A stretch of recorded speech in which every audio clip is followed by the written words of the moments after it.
Pemirsa, ceramah Bahar bin Smith apakah kritik atau menghina presiden? Dan apa tanggapannya terkait peningkatan status dari penyelidikan ke penyidikan? Kita sudah bergabung, ada dua orang di studio, ada Pak Damai Hairobis, ada Bang Rasman Arif, dan melalui sambungan satelit kami sudah terhubung dengan Kombes Pol Syahar Diantono, Kabag Penum Divisi Humas Polri. Selamat malam, Pak Syahar. Selamat malam, Mbak Anis. Saya ke Bang Damai dulu, Pak Damai dulu. Pak Damai, 54 pengacara mendampingi Bahar bin Smith. Katanya sudah siap untuk membusuk di Bui. Mengapa begitu banyak didampingi pengacara? Artinya begini, korelasinya ya, siap membusuk itu artinya dia siap menerima resiko. Bukan dalam artian letterlek siap busuk, artinya siap bertanggung jawab. Kalau mengenai 54 ya kalau kita nggak tutup, artinya kita nggak batasi ya mungkin bisa 1000 pengacara yang ingin membantu Habib Bahar. Seperti itu.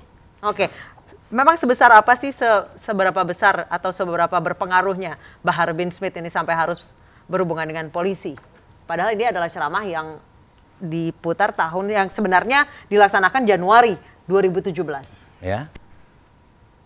Artinya kalau seperti itu sampai batasan mana tentunya yang melapor, yang ditanyakan. Kenapa dia sampai melapor seperti itu? Bukan kami yang ditanyakan. Karena kalau dari kami ya itu suatu ekspresi berdakwah saja. Dan ingat itu tidak dilakukan. Itu di dalam suatu forum berdakwah. Tidak untuk disebarluaskan.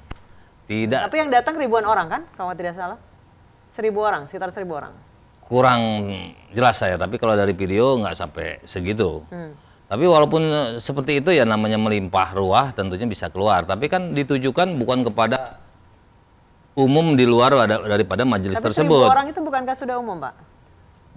Ya kalau bicara itu tidak ada batasannya, tidak ada batasannya. Tapi artian kata dia berbicara diundang di suatu forum untuk khusus majelis tersebut. Jadi bukan khusus berencana untuk buat suatu momen untuk melampiaskan atau menyampaikan sesuatu yang dengan sengaja. Itu tidak Berarti ada. Tidak sengaja? Artinya mens reanya, bukan tidak sengaja. Kehendak untuk seperti itu tidak ada. Itu hanya satire saja. Saya rasa kualitasnya lebih rendah daripada perbuatan, pernyataan daripada Soekarnowati yang menghinakan azan dibandingkan dengan sebuah tarian yang merupakan ibadah. Tarian merupakan ibadah cuma satu menurut saya di Indonesia ini. Oke, kita balik ke Bahar bin Smith lagi. Nah, boleh kita buat perbandingan, artinya tidak seperti itu. Ini diundang, beliau ada punya agenda banyak diundang, bisa hadir bisa tidak. Kebetulan kalau yang sempat beliau hadir.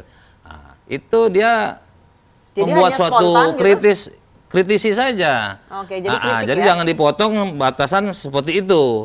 Ada awalnya, seperti Presiden sebelumnya menyatakan dia senang sekali di demo. Malah saya ajak masuk. Tapi pada waktunya 411, Presiden itu tidak muncul. Tapi kan ini sebentar Pak, 8 Januari 2017. Presiden bukankah datang ke aksi 212? Wah, bukan 212-nya yang tapi dikritisi, kan ini sudah 8 411. Januari, Pak. Berarti sudah melewati 212, Pak. Yang permasalahannya yang disampaikan dalam dakwah, dalam pengajian tersebut adalah menunjuk 411. Oke, berarti yang 212 nggak direken ya? Nggak ada. Itu di luar pada itu. Dia tidak menyebutkan 212. Oke, dia baik. menyebutkan Pak Rasman, 411. silakan. Baik, terima kasih ya. Hidup ini ada dua konteks. Satu dakwah bil hal, yang kedua dakwah bil lisan. Jadi dakwah bil hal wa dakwah bil lisan ini harus tersinkronisasi dalam kepribadian kita. Orang yang ceramah, kategori ustadz, saya sudah sampaikan berkali-kali, dia itu mencerminkan sebagai ulama. Karena sedikit-sedikit sekarang ada laporan polisi dikatakan kriminalisasi ulama. Apakah Habib Smith ini ulama? Ya jelas, melihat dari situ dia ulama. Oke. Nah kalau ulama, maka dia berperilaku adalah ulama warasatul anbiya. Ulama itu pewaris para nabi. Dalam berdakwah, maka dia harus ud'u ila sabili rabbika bil hikmah wal mau'izatil hasanah wajadilhum billati ahsan. Kalau dia menyampaikan suatu pendapat, pikiran dia tentang keagamaan, di depan khalayak ramai, di tempat umum, maka janganlah sampaikan dengan kata-kata kasar. Kan yang perlu disuruh itu adalah dengan bijaksana, dengan lemah lembut, dengan bahasa yang santun. Itu yang dalam konteks ajaran agama Islam. Bukan dengan cara memaki-maki, apalagi tadi lebih baik saya membusuk di bui daripada Tapi saya mungkin harus itu minta memang maaf. caranya Bahar bin Smith gitu, ya, untuk menyampaikan ini semua ekspresinya. Kita ini semua pendakwah. Saya juga bisa berdakwah. Pak Damai juga mungkin bisa berdakwah. Tetapi dalam dakwah konteks ini adalah dakwah yang benar-benar menyejukkan. Karena Indonesia tidak mungkin kita bangun dengan caci maki, dengan kekerasan, apalagi dari ulama. Dia ada 3 bingkai. 1 ulama, yang kedua umara, yang ketiga agnia. Ulama itu dia menjaga agar pemerintahan itu berjalan dengan baik. Baru kemudian agnia, orang-orang yang dermawan. Dia yang menjaga juga, membantu sumbangan kalau ada kemiskinan, ada macam-macam kejadian luar biasa, force major, gempa dan lain-lain. Baru kemudian ulama, agnia, kemudian amir. Amir ini pemimpin. Nah, jadi dalam konteks ini adalah bahwa kalau ingin mengkritisi seorang Jokowi misalnya, lakukanlah dengan cara-cara yang santun. Bukankah kita sudah berkali-kali melihat misalnya Pak Habib Rizik misalnya, meskipun sudah di SP3 tapi sempat menjadi tersangka. Misalnya di Bandung, beliau mengatakan misalnya Pancasila, ya kan? Dan kita fokus ke kasusnya Bahar bin Smith. Ini kan perbandingan. Kita kan kalau melakukan satu bahasa harus ada perbandingan yang wujud gitu. Saya misalnya sebagai salah satu kuasa hukum Habib Rizik, saya melihat memang beliau tuh pada waktu itu menyampaikan sesuatu yang sedikit agak kasar, tapi polisi terlalu cepat mentersangkakan sehingga akhirnya menjadi SP3. Nah, dalam konteks Habib Smith ini menurut saya sudah pantas jadi tersangka? Masuk unsurnya. Berarti sudah pantas jadi tersangka? Ya menurut saya pantas. Kenapa? Karena beliau dengan secara sadar mengatakan daripada saya minta maaf, itu satu ya. Artinya dia mengakui ada kesalahan dia gitu. Tapi saya tidak mau minta maaf, lebih baik saya dibui. Satu. Yang kedua, kalau berbahasa dengan mengacaukan presiden misalnya banci apa dan lain sebagainya, itu bukan kata-kata ulama.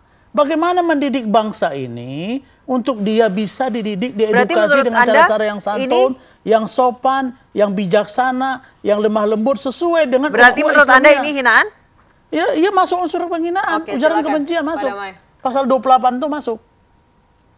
Undang-undang IT.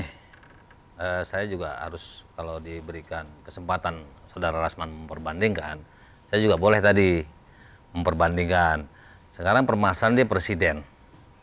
Presiden kita harus sepakat dulu bahwa semua warga negara siapapun sama di mata hukum. Kita harus sepakat dulu, ya kan? Artinya di luar daripada itu, Presiden Jokowi adalah sebuah... Tapi bukankah Presiden juga lambang negara, Pak? Kita jangan bicara itu dulu. Nah, karena kita jangan lari daripada konteks apa yang dirumuskan oleh kepolisian, ya kan? Polisi di sini penyidik menyatakan diduga melanggar Undang-Undang 40 tentang etnis ras ya. Nah, terus Undang-Undang ITE pasal 28 yang tadi Rasman bilang pasal 28 tersebut. Yang ketiga adalah kejahatan umum KUHP 207 kalau nggak salah ya. Nah sekarang kita bahas satu-satu. Jadi saya nggak mau membahas soal agama karena saya bukan bidangnya dan hari ini pun saya diundang sebagai lawyer, ya kan. Pertama saya juga bingung kok Mbak menyatakan udah ditingkatkan menjadi penyidik. Nanti kita langsung tanyakan ke polisi. Karena tadi saya kan ikut dampingi. Pertanyaan baru 11, belum 12. Kenapa belum 12? Karena baru diputar video. Artinya setelah video diputar tentunya ada pertanyaan. Ya kan? Artinya bisa 12, 13, 14. Nah saat itu penyelidik menyatakan bahwa nanti setelah diadakan pembuatan BAP ini akan ada gelar perkara, ya kan?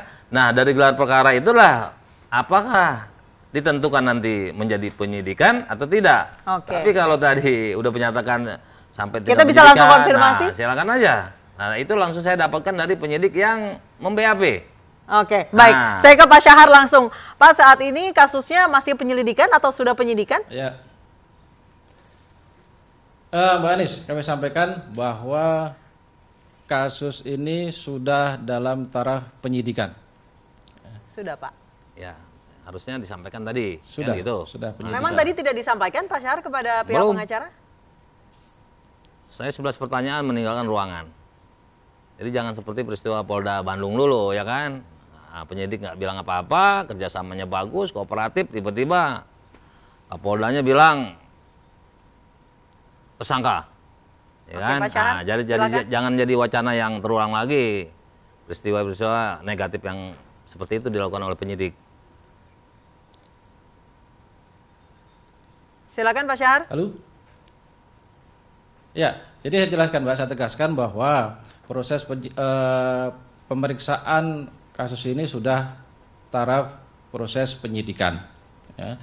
Dan perlu kami tegaskan juga, proses penyidikan ini penyidik Direktorat Kriminal Umum di Barreskrim fokus kepada materi penyidikan pemeriksaan terkait dengan Undang-Undang Nomor 40 2008, yaitu tentang penghapusan diskriminasi ras dan etnis, ya, sesuai dengan pasal 16. Setiap orang yang dengan sengaja menunjukkan kebencian, rasa kebencian kepada orang lain berdasarkan diskriminasi ras dan etnis diancam dengan hukuman paling lama 5 tahun. Itu adalah fokus pemeriksaan pada hari ini, Mbak, terhadap saudara HBS. Oke, sudah begitu, berapa Mbak, jam? Artinya tidak menyinggung pasal 28. Jadi kita membahasnya fokus. Itu yang kami dapat. Kita fokus. Betul.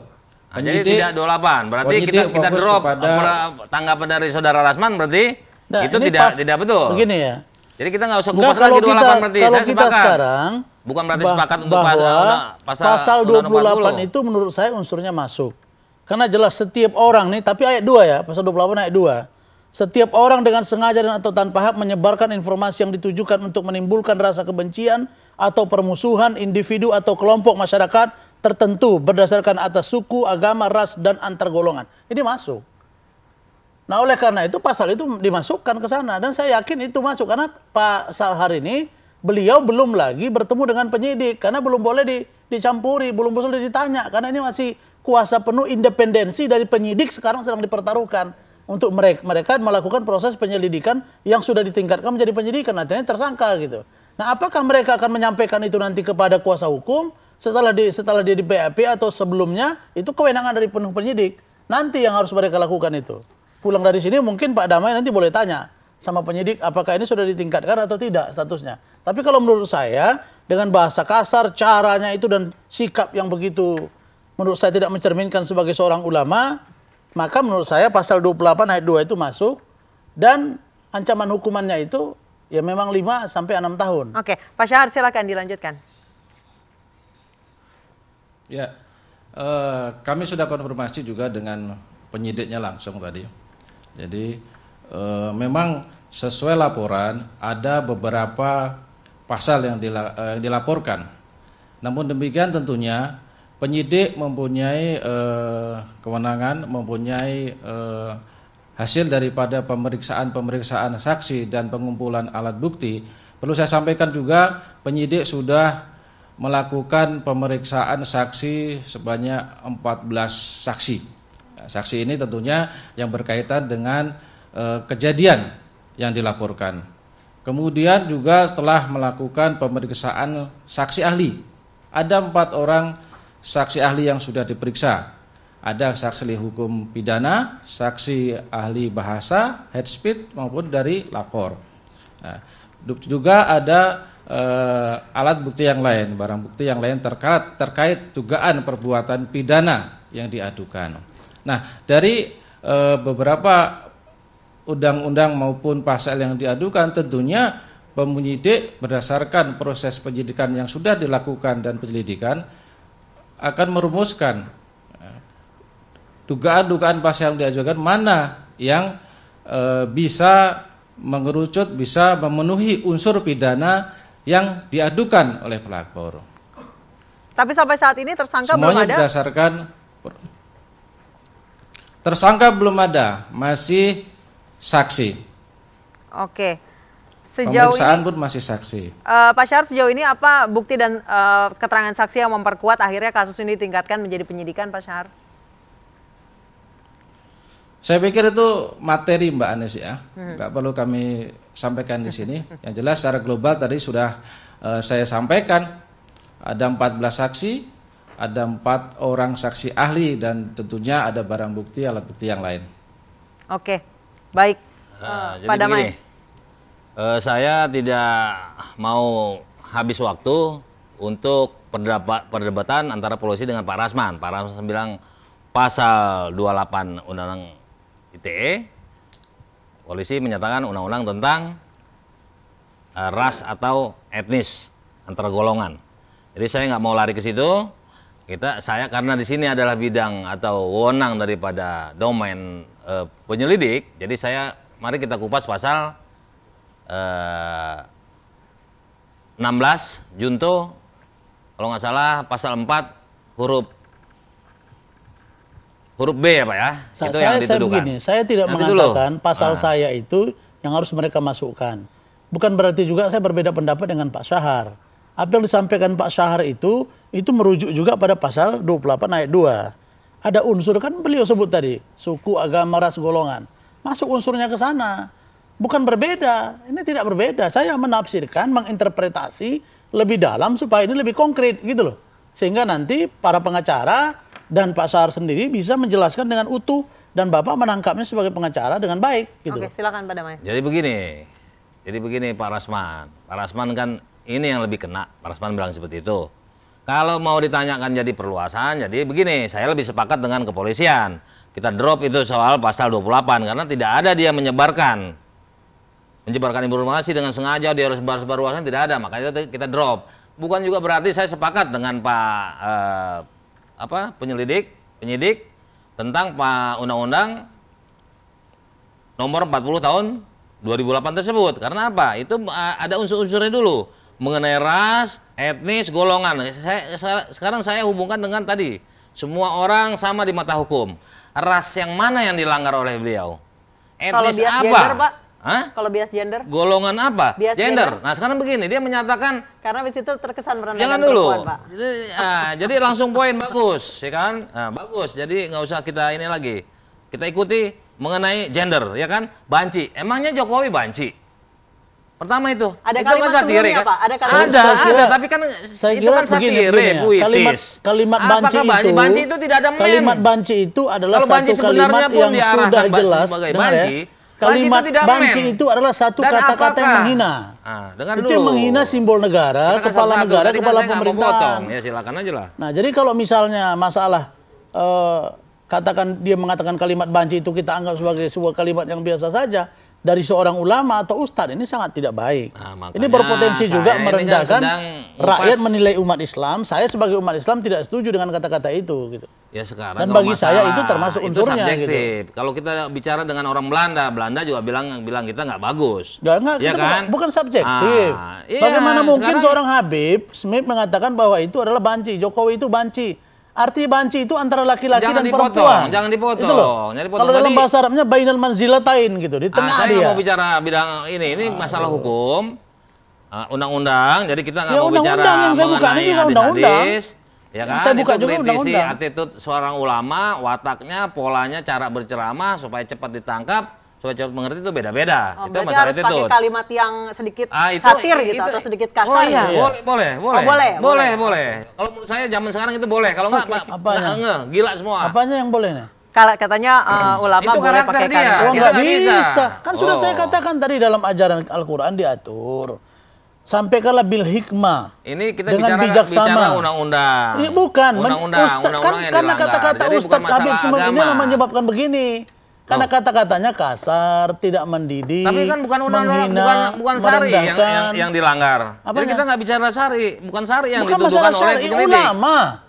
Kalau ulama berkata-kata kasar, mana cocok dia sebagai ulama? Ya, Maki-maki tapi apa ini segala dituduh macam. bukan soal itunya. Ya kan? Nah, sekarang pertanyaannya gini. Kata-kata dia itu sebagai ulama menyebut banci itu Nah, ini sudah jatah jelas saya keliru apa jatah gitu loh. Rasman nih? Oke, silakan. Jadi gini. Tadi saya tanya ras apa yang dilanggar, ya kan? Unsur-unsur ras, etnis, golongan yang mana? Sekarang ingat ya, semua subjek hukum sama di mata hukum, ya kan? Rechtsstaat bukan Marktstaat. Oke, itu kita harus sepakat, ya kan? Itu Undang-Undang Dasar 45. Nah, sekarang dia menyatakan men, banci men, masa banci men? Ya kan? Nah, terus ada nggak himbauannya diikuti oleh orang-orang yang di situ sampai saat ini? Nah, itu nggak mesti ada yang diikuti yang buka celananya. Nggak ada yang mesti diikuti. Nah, artinya kata-kata itu, itu berefek dan mempengaruhi orang lain dan menghina orang lain. Tariknya sebenarnya kan banci ada hubungan dengan men, ada hubungan dengan cerita sekarang sebelumnya. Saya tanya lah, saya mengatakan Pak. Sekarang kalau Pak Jokowi menimbulkan rasa benci, boleh nggak? Boleh Bapak sakit hati nggak? Disebut sekarang banci. Itu subjektif. Makan bisa orang terima kasih kalau dikritisi. Bisa. Masa saya kalau saya dikasih tahu banci, pasti saya nggak setuju. Oke, baik, kita kembali ke Pak Sahar. Oke, baik. Tadi kita sudah berdebat di situ tentang penghinaannya itu masuk. Oke, kita berdebat tentang pasal, kita tanya langsung ke Pak Syahar. Tidak cocok dengan pasal itu. Sekarang berarti sudah cocok. Baik. Pak Syahar, sebenarnya Bahar bin Smith ini diperiksa atas dasar pasal apa, Pak? Sudah saya sampaikan tadi, ya, Undang-Undang Nomor 40 Tahun 2008. Namun demikian, ya, penyidik juga akan menelusuri, akan melakukan upaya penyelidikan terkait dengan Undang-Undang ITE juga tentang siapa yang mengupload, siapa yang menyebarkan. Begitu, Pak. Saya pikir kalau tadi berdebat tentang materi, saya pikir jangan berdebat di materi. Saya nggak mau berdebat di materi. Oke, baik, Pak Damai silakan. Ternyata masih akan boleh saya bertanya dengan ini. Iya, boleh. Silakan. Boleh. Saya mau tanya Pak Syahar. Pak Syahar, ini panggilan keberapa Pak Syahar? Untuk panggilan pertama. Saya. Panggilan pertama. Artinya dari awal pembawa acara sudah salah untuk beberapa kalinya baru sempat menghadiri. Bukannya sebelumnya tanggal 3 pernah dipanggil, Pak? Ini kan seperti menggiring opini seolah-olah tanggal 3 bukankah pernah dipanggil, Pak? Pak Syahar? Gimana? Tanggal 3 bukankah sudah pernah dipanggil namun tidak datang? Sudah pernah dipanggil. Sudah pernah panggilan itu tidak sampai karena alamatnya berubah dan keterangannya berbeda sehingga penyidik membuat panggilan baru. Jadi dianggap tidak ada pertama kali kan, karena penyidik menganggap surat itu memang tidak sampai. Berarti dianggap ini pertama kali, bukan suatu kilah dalih. Panggilan baru. Panggilan baru. Jadi seperti itu, bahwa ini panggilan pertama, karena kan saya lawyernya, saya tahu ini panggilan pertama. Jadi kalau dibilang untuk beberapa kali baru ini memenuhi, itu sudah menggiring opini seolah Habib Bahar ini bandal, ya kan gitu, ya kan? Oke, enggak, kita terima baru satu kali. Nah, sekarang pertanyaan kita tadi, semua orang sama di mata hukum. Jangan soal benci, gara-gara karena benci dibilang seperti itu, presidennya marah. Memangnya Pak Jokowi itu presidennya siapa? Presiden kita semua. Kan gitu. Nah, sebaliknya kalau seorang penguasa melakukan suatu kebencian, kebohongan, seumpamanya kan beberapa kali kebohongan, maki-maki juga, marah-marah juga, bilang tabok, bilang sontoloyo. Kita tentunya banyak juga. Ada juga yang kalimat benci. itu juga dianggap sebagai kalimat puitis ya, Pak, apakah ya? boleh? Puitis. Kita silakan, Bang laporkan. Rasman. Enggak, sekarang begini. Apakah karena presiden boleh bicara kan puitis? tidak menunjukkan kepada satu orang, satu kelompok. Tapi kalau mengatakan banci, Jokowi banci itu langsung kata-kata itu, gitu loh. Karena berat begini, menghindarkan itu. Enggak, kata-katanya masuk ini di situ, sekarang gitu kalau loh. bermain dengan kata-kata Pak Jokowi banci, apakah Pak Jokowi banci? Tidak. Pak Jokowi head, Pak banci aja tidak head. Nah, terus apakah himbauan itu, himbauan yang bercanda Berarti puitis? kalimat yang Mana keluar bisa itu bercanda? asal, Bercanda Pak, ya? puitis. nggak boleh. Ya, asal lah. Masa berpuitis? Nah, sekarang apakah ada yang Ulama ikuti? itu berceramah bukan sedang berpuisi, bukan sedang Sekarang berpuitis. begini, kita harus bedakan. Itu udah seni lagi masuk. harus itu lokalisir dulu yang kalimatnya. terkenanya itu dengan Sukmawati itu gara-gara berpuisi. Oke. Berpuitis, sastrawan, dia bicara ke seleo. Baik. Akhirnya dilaporkan. Oke, Nah, baik. ini ulama yang berbicara ini. Baik. Dia harus santun. Oke, Bapak-bapak baik. Ada Kita masih akan menunggu proses. bicara harus santun itu dalam Wah, perspektif kalau siapa? kita nggak bisa Oke, berbicara Bapak-bapak santun, kita mau bagaimana? kita tutup sampai Suasana sini bagaimana? dialognya. Rejim Kita sedang sudah habis Rejim sedang- Kita durasinya. harus sampai, nggak bisa. Sedang Pak punya Syahar, sistem terima bagaimana? kasih. Kita akan masih Santun menunggu. itu. Polisi Pak Rasman, untuk Kalau santun, melaksanakan Ahok tugasnya nggak dengan dipenjara, baik. nggak ada PA212, Dia- Pak Damai, Santun ulama. Pak Iya, Rasman, karena kita Ahok sudah itu habis. tidak santun lah, Kita makanya dia masuk kita penjara. sudah habis dialognya Karena Pak itu Rasman. kalau dia Oke, tidak baik, terima santun, kasih Pak maka Syahar. dia Kita tidak masih akan apa-apa. menunggu bagaimana hasil dari pemeriksaan Bahar bin Smith. Terima kasih Bang Rasman. Terima kasih Pak Damai. Sudah habis waktunya Bang Rasman. Sudah cukup. Baik, kita akan kembali usai jeda.